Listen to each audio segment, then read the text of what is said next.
there's nothing worse than living with the people who bully you. So I was in boarding school, and I was bullied in this boarding school. And bullying was to an extent where from grade 9, I think it was, or grade 10, I stopped eating lunch completely. We would eat lunch together because obviously the boys' res and the girls' res would get together at boys' res and then eat lunch, and we'd have to sit in tables. So I stopped eating lunch because I didn't want to interact and sit with the people who were bullying me. And like there was a lot that happened in that boarding school, and I never thought I could forgive. I never thought I could forgive. I remember one time I was in grade 11 and I was doing well in school academically, but I would always get migraines because of the stress that I was under. So I would have to go home a lot. And sometimes I would intentionally allow myself to get sick because my home was not too far from the school. So I knew that my parents would fetch me and whatever, and because I wanted to be home. Because my parents, I never had the courage to tell my parents I was being bullied at boarding school.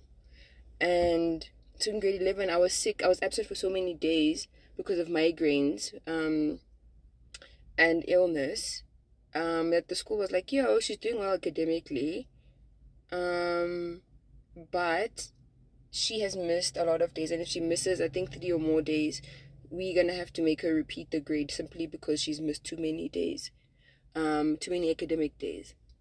I literally had to strap on my boots and I had to just soldier out. At that point, I decided to harden my heart because I was like, I'm not going to let external parties affect my future.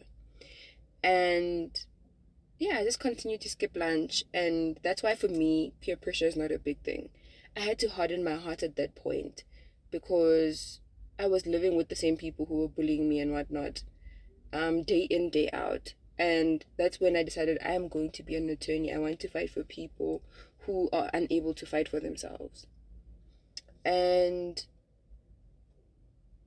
man, this whole thing, so with the whole lunch thing, I literally had to train my brain that we eat twice a day. We eat in the morning and we eat in the evening. We don't eat at lunchtime because I didn't want to deal with the animosity. So during the day, I would chill.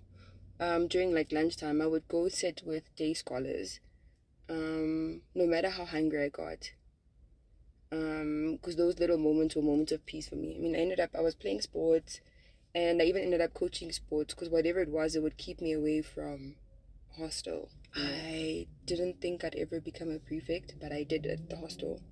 Thank God for that. And me becoming a prefect, I became a prefect to the juniors, right? So it meant that I no longer had to live on the same floor as